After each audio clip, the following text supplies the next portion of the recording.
Bonjour, Pasteur Steve. Bonsoir, bonsoir. Oui, bonsoir, c'est vrai. Merci beaucoup de me... De rien. Bonsoir, Manny. Bonsoir. Vraiment content de vous retrouver sur le plateau de Théovox Actualité ce soir. Merci d'accepter également notre invitation et d'être avec nous pour nous parler d'un sujet qui est important. C'est un sujet de l'heure au Québec, la sortie de François Legault qui veut interdire la prière dans les lieux publics. On se souviendra que tout ça a commencé en octobre 2024 avec l'histoire de l'école Bedford où des enseignants avaient refusé d'enseigner, par exemple, certaines matières, puis auraient imposé des valeurs conservatrices influencées par leurs convictions religieuses. Cette chose-là, cette affaire-là a suscité une réflexion du gouvernement sur la laïcité et la neutralité religieuse dans les écoles québécoises. Puis, ça a suscité cet intérêt-là pour prévenir des dérives idéologiques. La semaine dernière, des musulmans sont allés prier sur la rue devant la basilique Notre-Dame à la suite de cet événement. Le premier ministre François Legault a envoyé un message très clair aux islamistes en déclarant qu'il songeait à légiférer pour interdire les prières dans les lieux publics.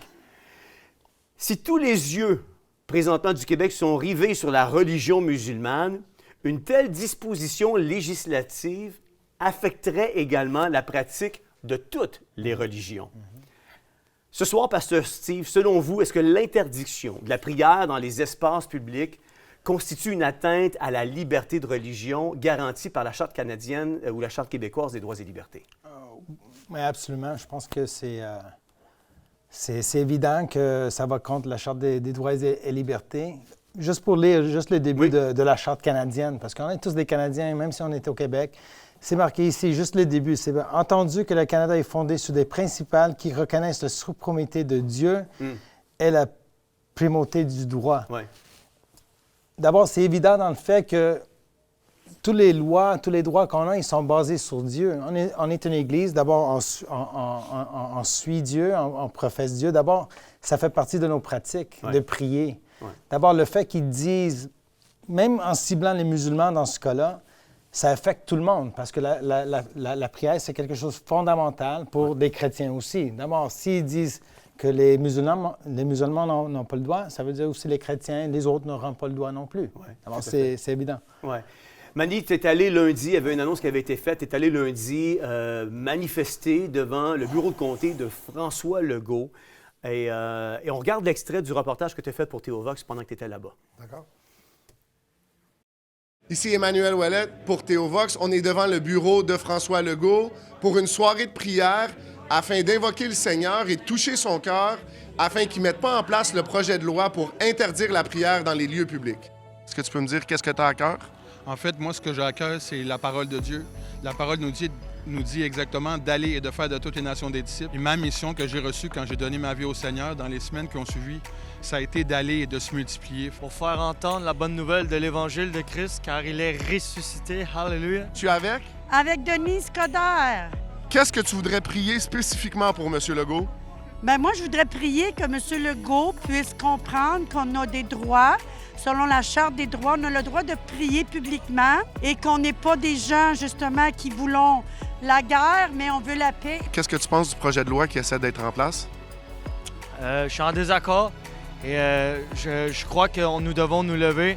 Je crois que nous devons nous positionner afin que nous ne soyons pas restreints de nos droits. Ça vient complètement à l'encontre de nos droits, mais aussi, je trouve que c'est aussi quelque chose qui souligne la véracité des Écritures ici. C'est pas vrai que dans le nom de la loi, on va se taire. C'est juste impossible. Le Seigneur, c'est la solution. Il n'y en a pas deux solutions. C'est Jésus la solution. Puis il faut partager. Si tu avais quelque chose à dire à M. Legault, ce serait quoi? Repentez-vous, M. Legault. On ne vous veut pas rien de mal. On veut tout simplement que vous compreniez nos cœurs puis nos prières présentement. Ils sont élevés pour vous afin que vous compreniez notre cœur devant Dieu. Jésus est roi et on n'arrêtera jamais de le dire. Tout le monde a besoin de prière. Tout le monde. Merci, M. Legault. Amen. Il a besoin de Jésus comme toutes nous. C'est pas mal ça. Jésus il t'aime, François. Merci. On t'aime aussi. Bye. La police est là.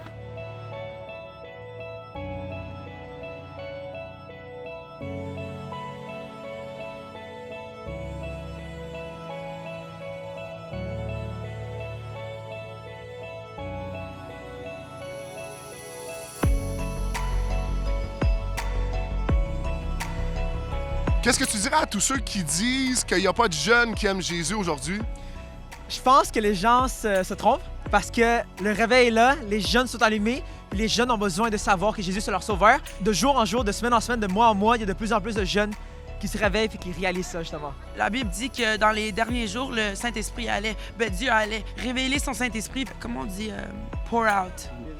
Déverser de son Saint-Esprit sur les jeunes hommes, leur donner des visions, des rêves. Je sais qu'il y a un mouvement du Saint-Esprit à travers les jeunes de Québec. La prière, c'est important et c'est aussi important à montrer au diable, à l'ennemi, à tout le monde autour de nous qu'on prend des étapes envers la justice, qu'on croit en la justice de Dieu, puis qu'on n'est pas juste n'importe qui pour pousser. Que c'est l'Église qui a... L'Église, à cause de l'autorité que Jésus nous a donnée, c'est nous qui... we have the final say. Le dernier mot. Et c'est toi qui as le dernier mot. C'est ça. Merci. C'était Emmanuel Ouellette pour Théovox devant le bureau de comté de M. François Legault, notre premier ministre. Les policiers sont venus. On a bravé le froid, on brave la tempête, la neige qui commence à tomber. Les gens veulent prier. On va continuer à prier tant et aussi longtemps que ce sera nécessaire pour garder la prière publique légale, non seulement au Québec, mais partout au Canada. Passez une bonne soirée. Dans un premier temps, merci Manu d'avoir fait ce reportage pour Théovox. C'est très, très bien orchestré. Manu, ça serait quoi pour toi, selon toi, les conséquences pratiques et spirituelles pour les croyants, notamment les chrétiens et les églises, si une telle interdiction était mise en œuvre dans les lieux publics? Je pense que c'est la fin de la société telle qu'on la connaît. Je pense qu'on le dit souvent, c'est l'Église qui restreint l'œuvre de l'ennemi. Ouais. On le perçoit peut-être pas aujourd'hui dans la société, mais une chance que l'Église est là. Je peux en témoigner de par mon expérience. Moi, c'est Dieu qui m'a sorti de prison. C'est Dieu qui a changé ma vie. Combien d'autres personnes ont vécu ça? On en parle surtout avec les jeunes. L'anxiété, la dépression, les suicides. Ouais. La réponse à ça, c'est pas plus de médicaments. La réponse, c'est Jésus. Oui, absolument. Les conséquences concrètes, le tangible, là, c'est plus de marche pour Jésus, plus d'évangélisation dans les espaces publics, plus de Revival Montréal, où ce qu'on était dans les rues pour partager notre foi puis on priait pour les gens. Zéro prière à la marche pour la vie.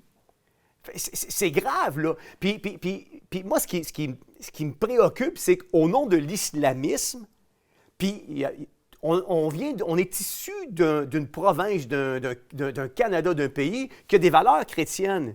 Fait qu'il tout le monde va être en accord de dire, au nom de l'islamisme, on ne veut pas bloquer des rues pour avoir des gens qui vont se mettre sur leur petit tapis puis prier devant la basilique Notre-Dame. Là, on est tous d'accord. Mais pendant qu'on est en train d'attirer l'attention sur la basilique Notre-Dame avec l'islam, on est en train de passer des lois qui vont affecter les chrétiens aussi, de pouvoir prier dans des lieux publics. Puis tout ça, ça va venir contraindre notre droit de le faire. Puis moi, je comprends. Puis comment tu as réagi quand tu as vu... parce que vous n'étiez pas une foule, là. Il n'y avait pas une foule qui était là. Donc, moi, quand j'ai vu la loi, je l'ai vu le vendredi soir. Le samedi, j'ai fait un reel sur Instagram invitant les gens. 25 personnes se sont déplacées dans le froid, qui ont bravé le froid.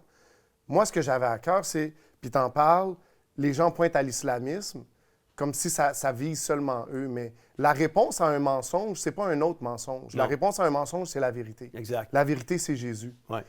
La réponse à l'islamisme, c'est pas le laïcisme, parce qu'on parle de laïcité, mais pour moi, la religion d'État qu'on essaie d'implanter, c'est le laïcisme. Ouais. C'est de croire à un agenda woke, à des trucs qui font aucun sens, sous prétexte qu'on veut pas croire en Dieu. Ouais. Pasteur Steve, ça devrait être quoi le rôle de l'Église dans un contexte où des lois semblent restreindre l'expression publique de la foi chrétienne? Est-ce que c'est un appel à la politique ou à l'action politique, à la prière ou aux deux? Moi, je trouve qu'aux deux, il faut continuer à prier. Ça fait partie de qui on est. Mais même, je pense qu'il faudrait prendre quelques actions politiques ou de faire rendre compte pourquoi ils veulent passer ce type de loi. Je pense qu'il faut que l'Église soit plus impliquée dans les choses qui se passent dans notre ville ou dans notre province. Puis tout, on ne devrait pas rester silencieux. Pour moi, de voir ce qui c'est en train de se passer maintenant, pour moi, c'est comme je l'ai déjà vécu avec le COVID.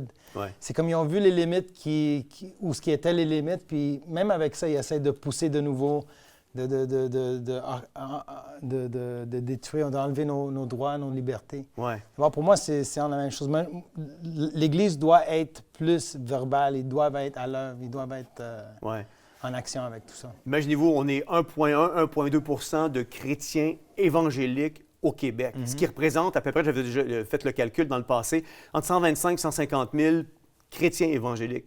Si plutôt que de travailler en silo, on arrivait à s'unir ensemble puis avoir une masse critique de personnes qui seraient vocales, qui feraient entendre leur voix à 150 000 personnes. Le problème, je pense, c'est que l'Église a cru un mensonge, que l'Église n'était pas appelée à faire de la politique. Or, aujourd'hui, on a politisé des valeurs chrétiennes. Et si tu es un chrétien, ça veut dire d'être comme Christ, on doit prendre position pour des enjeux de société où les valeurs chrétiennes sont bafouées. Mariage hétéro versus mariage d'homosexuels, l'avortement versus la vie, l'euthanasie versus la vie. Ça devrait être des enjeux de société dans lesquels l'Église est plus vocale qu'elle est présentement, non? Oui, ils devront être plus vocales, ça c'est sûr et certain. En plus, ce que je vois, c'est qu'ils sont en train de remplacer une religion avec un autre. Oui. Tu sais, en parlant avec le wokisme, le mariage, tout ça, c'est une autre religion, tout à fait. Ouais. D'abord, c'est de dire, OK, votre religion, c'est pas bon. Toutes ces religions, islam, chrétienne, les trois majeures, on les enlève, puis on va les remplacer avec quelque chose d'autre. C'est ça qu'ils sont en train de faire. Je ne sais pas s'ils savent exactement ce qu'ils sont en train de faire. Pour moi, ça, c'est quelque chose de vraiment spirituel qu'ils sont en train de penser. Peut-être ils ont ciblé les islamistes, mais c'est quelque chose... Ça, c'est le début, le commencement de détruire le reste. Un essai de détruire le reste, parce que moi... Pensez-vous, Pasteur Steve, que les chrétiens, les citoyens, les pasteurs, les églises devraient s'impliquer davantage dans des débats publics aujourd'hui? Absolument. Absolument. Il faut... mais je pense que la plupart des personnes, ils ne savent pas quoi dire. Parce que la plupart des églises que je vois, mais ce n'est pas un critique contre les autres églises, parce qu'il y en a des bonnes églises au Québec. Mais la plupart, je pense qu'ils sont confortables dans la manière qu'ils sont en train de faire des choses. D'abord, pour eux autres, ça, ce n'est pas un débat important pour eux. Parce qu'ils ne s'impliquent pas dans la prière. Ils sont contents. Moi, je suis content à prier dans mon église. Je suis content à prier dans les 4 murs où je me trouve. Parce qu'ils ne l'ont jamais fait, ils n'ont jamais dépassé, ils n'ont jamais pratiqué leur foi dehors des 4 portes de leur Église. C'est pour ça que la plupart des pasteurs, ils ne disent rien. Parce qu'ils ne le font pas. Ça, c'est la vérité. Je sais que peut-être je suis un peu extrême dans la façon que je suis en train de le dire, mais l'Église a été appelée pour être à l'action. On a été supposé d'être à l'œuvre, à l'extérieur de les 4 murs où on se trouve. Puis je suis un peu déçu du fait qu'il y a plusieurs pasteurs qui ne disaient rien du tout. Ils sont silencieux sur ce sujet-là. Puis c'est quelque chose qui est vraiment fondamental pour l'Église mondiale. Absolument. Manny, dirais-tu qu'est-ce que tu dirais aux Québécois qui ne sont pas croyants, mais qui pourraient être concernés par cette atteinte aux libertés fondamentales? Ce débat, selon toi, va-t-il au-delà des croyances religieuses pour toucher des principes universels de liberté? Sans l'ombre d'un doute. C'est sûr que la liberté d'expression peut jamais être bafoué dans une démocratie. Vous en parliez avec votre invité auparavant. La dame le faisait dans le vidéo où elle disait « la démocratie repose sur certains points », mais la démocratie repose sur la liberté d'expression. Si on est incapable d'exprimer notre foi, on est brimé. Ce qui me vient à l'esprit, c'est on parle souvent de la séparation de l'Église et de l'État. Il faut se souvenir que ça a été mis en place afin que l'État ne brime pas l'Église. Pas pour que l'Église ne brime pas l'État. Puis je pense qu'on a inversé un petit peu cette perception-là au cours des derniers centenaires, peut-être. Mais la réalité, c'est que l'Église doit aller de l'avant. Puis si les gens ne croient pas en Dieu, ils doivent au moins croire que peu importe ce qu'ils veulent dire peut être entendu. Oui, tout à fait. Pasteur Steve, croyez-vous que cette situation-là dans laquelle le Québec est plongé avec la déclaration de Legault de vouloir interdire la prière dans les lieux publics pourrait être une occasion pour l'Église de réévaluer son rôle dans la société puis de revenir à une mission plus centrée, par exemple, sur l'évangélisation puis le témoignage en public? Oui, moi, je pense, à cause de ça, on devrait évangéliser encore de plus. On devrait se vraiment unir. Parce que ça, c'est un problème ici au Québec. Je ne sais pas pour ailleurs, mais au Québec, je trouve qu'il y a beaucoup de divisions entre les églises. Mais ça, c'est quelque chose où on peut se réunir sur ce point de la prière. Parce qu'il n'y a personne qui va dire « Non, la prière n'est pas importante. » C'est la parole de Dieu dit « Il faut prier sans cesse. » C'est bien. D'abord, montre-moi une église qui dise que la prière n'est pas importante. Puis ça, c'est une église qui ne suit pas le Seigneur. C'est l'église apostate. Oui, exact. D'abord, c'est pour nous, il faut se réunir sur ce point-là. Puis je pense que de l'action, il faut l'amener dans la rue. Même s'il fait froid, même s'il fait moins 25 pendant qu'on prie dehors, mais il faudrait le faire. Oui. Mani, est-ce que tu vois un risque que ce type de législation divise davantage la société québécoise ou polarise les débats autour des communautés religieuses? Puis comment l'Église peut-elle contribuer à un dialogue pacifique, selon toi? Par la prière. Donc, le risque existe, oui. Comment l'Église peut réagir par la prière, mais en même temps, comme le dit Pasteur Steve, l'Ecclésia doit sortir de l'édifice.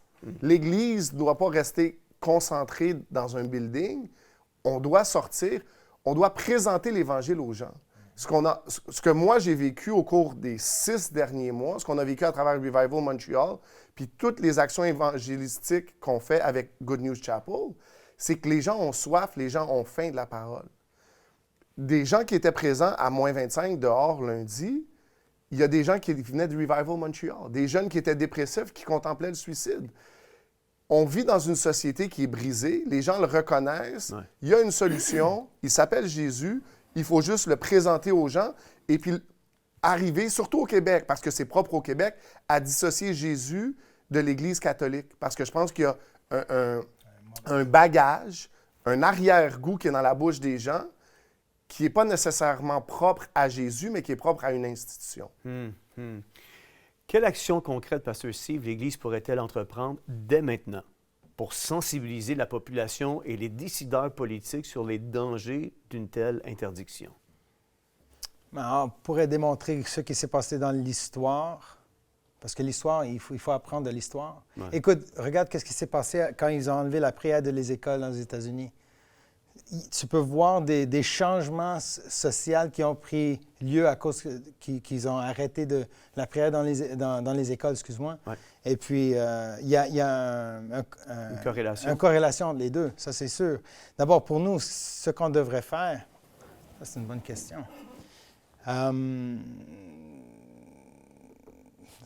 I'm blocked. C'est pas grave. Non, mais... Toi, par exemple, Mani? Je reviens. Il faut prier. Il faut aller à l'extérieur. Il faut parler aux gens. Il faut présenter Jésus. Il faut le faire continuellement.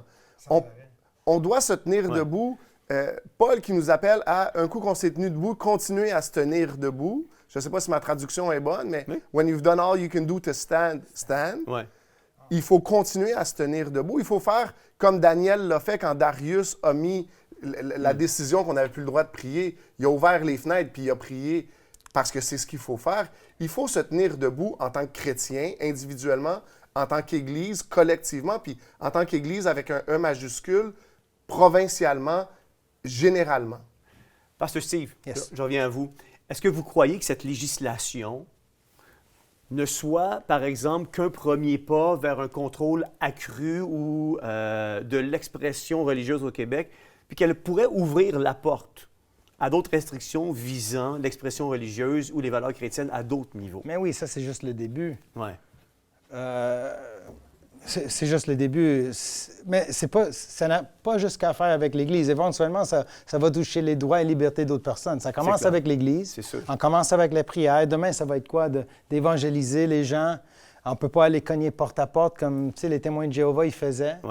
Ça commence avec ça. Mais éventuellement, même les gens qui sont athées, ils ont une croyance.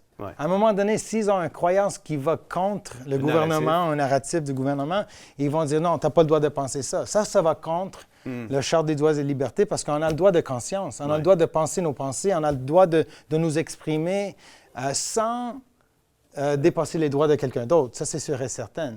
Mais oui, absolument, c'est un commencement. C'est ça que le gouvernement était en train de faire pendant les dernières 4 années. Ils ont essayé tranquillement. C'est comme on avait entendu avant, c'est une bonne crise, on ne laisse pas gaspiller une bonne crise. Qui se passe. Exactement. Quand il y a quelque chose qui se passe, comme maintenant avec les islamistes devant la basilique de Notre-Dame, Ça, c'est la raison pour laquelle. Puis la plupart des Québécois, ils vont se lancer là-dessus. C'est sûr. Moi, j'ai parlé avec quelqu'un cette semaine. Il venait de l'Algérie. Il m'avait dit « je suis content d'être ici. Ça fait 5 mois que je suis au Canada. » J'ai dit « Pourquoi est-ce que vous êtes déménagé de l'Algérie au Canada? » Il dit « parce que dans mon pays, on n'a pas de liberté. Puis je voulais venir au Canada où il y a plus de liberté. » Puis j'ai dit on a commencé à parler à propos de ce sujet-là, de la prière puis la législation que Legault veut passer. Puis il dit « Mais moi, je suis pour ça. » J'étais tellement surpris. La même réaction que tu as donnée maintenant, parce que j'ai dit « Tu es parti de ton pays où il n'y a pas de liberté pour avoir plus de liberté, pour enlever des libertés d'autres personnes dans un pays plus libre. » Ça ne fait pas de bon sens. Ben non, ça fait pas de sens. Mais parce que les autres, ils pensent juste à la religion. Ouais. Parce que lui, il n'était pas un musulman. Il était disons, un chrétien dans le sens. Parce que, puis il disait non, parce qu'on ne veut pas forcer, il ne faut pas forcer les idées sur quelqu'un d'autre. Ouais. Mais la prière ne force pas les idées sur quelqu'un d'autre. La prière, c'est un exercice que, comme j'avais dit tantôt, c'est fondamental pour les chrétiens. Il faut que ça soit partie de nos pratiques quotidiennes et publiques. Ouais. Parce que même quand on lit les Écritures, regarde la vie de Paul. Pendant qu'il voyageait tout partout, il prêchait l'Évangile, il priait pour les gens. Ouais. Puis même quand il n'y avait pas le droit de le faire, il l'a fait. Ouais. Puis en fin du compte, qu'est-ce qui est arrivé? Il est rentré dans la prison. Ben oui, tout à fait. Moi, je suis prêt. Oui, moi aussi, je suis prêt. Mais ce que les gens ne réalisent pas, on en parle souvent à l'émission, c'est ce qu'on appelle la fameuse fenêtre d'Overton. La fenêtre d'Overton, je donne un exemple, la pilule contraceptive a engendré l'avortement a engendré l'euthanasie, puis il y a comme toujours un accroissement du mal. On a légalisé en 2002 l'union civile qui permettait à 2 personnes de même sexe de se marier. Pas longtemps après, on leur a permis d'adopter des enfants. En 2005, le Canada a légiféré en faveur du mariage homosexuel. Le mariage homosexuel a emmené le transgenrisme. Le transgenrisme a emmené le polyamour aujourd'hui, où ce que maintenant, sous le même toit, il peut y avoir 3 hommes, 2 femmes qui vivent ensemble. Il peut y avoir un enfant, puis cet enfant-là va reconnaître les 3 hommes puis les 2 femmes comme leur père et leur mère. On vit dans cette société-là où, quand on laisse passer une loi, c'est comme la fenêtre d'Overton, ça va de mal en pis, puis il y a un accroissement du mal. Si on laisse passer l'interdiction de prier dans les lieux publics à des chrétiens, à des croyants ou à des gens de partager leur foi, il va y avoir un accroissement du mal où ce que les restrictions vont devenir de plus en plus restrictives pour les gens. Mais en terminant, Pasteur Steve, je vous laisse le mot de la fin. Oh non. Dans un tel contexte, où on le voit, on a reçu dernièrement le groupe JASP qui faisait du porte-à-porte pour la prévention du suicide. Le groupe JASP s'est vu envoyer une contravention par la ville de Waterloo parce qu'en faisant la prévention du suicide, ils partageaient leur foi. Et ils ont reçu une contravention pour les empêcher parce que ce qu'ils faisaient venait à l'encontre de la loi sur la laïcité de l'État. On a Harvest Ministry, qui est une organisation chrétienne dans l'Ouest canadien, qui a loué le Centre des congrès de Québec, qui, sans aucun préavis, s'est vu son bail être éradiqué, terminé, parce qu'ils avaient des valeurs pro-vie. Et sous la raison des valeurs pro-vie, on a annulé sans aucune raison un rallye de prière au Centre des congrès de Québec où ils attendaient plus de 1000 personnes pendant une semaine complète. L'Église de la Chapelle, on en a parlé la semaine dernière, s'est vue annuler son bail qui était encore en vigueur au mois de novembre dernier parce qu'ils faisaient l'exercice de leur fonction, les assemblées dominicales, les réunions du dimanche matin dans une école. Donc, on voit déjà qu'il y a un accroissement, il y a une direction, le goulot d'étranglement est déjà en place pour justement venir restreindre les libertés religieuses des gens sur la place publique. Dans un tel contexte, quel message d'espoir souhaiteriez-vous transmettre aux croyants et à tous ceux qui s'inquiètent pour l'avenir des libertés religieuses au Québec? On connaît la Bible. On sait comment ça va finir. On sait que les jours deviennent de plus en plus sombres, mais on est la lumière. Autant que Jésus ne revient pas, il faut continuer, il faut être à l'œuvre tout le temps, d'avancer le royaume de Dieu. Il ne faut pas arrêter. Même en utilisant les paroles de Trump, OK? Fight. Il faut continuer, il ne faut pas arrêter, il faut toujours aller en avant. On n'a pas le choix. On n'a pas le choix. Comme des croyants, on n'a pas le choix. Il faut qu'on avance. Parfait. Bien, merci beaucoup, Pasteur Steve. Merci, Manu, d'avoir été avec nous ce soir. Ça a été vraiment apprécié. Merci à vous. Good. savez, c'est une réalité qui prend place ici au Québec. On voit de plus en plus cet étau se restreindre et je suis abasourdi de voir que beaucoup de croyants, beaucoup de chrétiens qui vivent comme si rien ne se passait, alors que nous devrions, chacun d'entre nous, être mobilisés, justement, quand il intervient des situations comme celle qui se passe actuellement, où le premier ministre François Legault veut interdire la prière dans les lieux publics. Après la prière, ça va être quoi la prochaine étape? Dieu seul le sait, mais je pense que l'Église du Seigneur Jésus-Christ, plus que jamais, doit et devrait se mobiliser et multiplier les sorties à l'extérieur pour prier.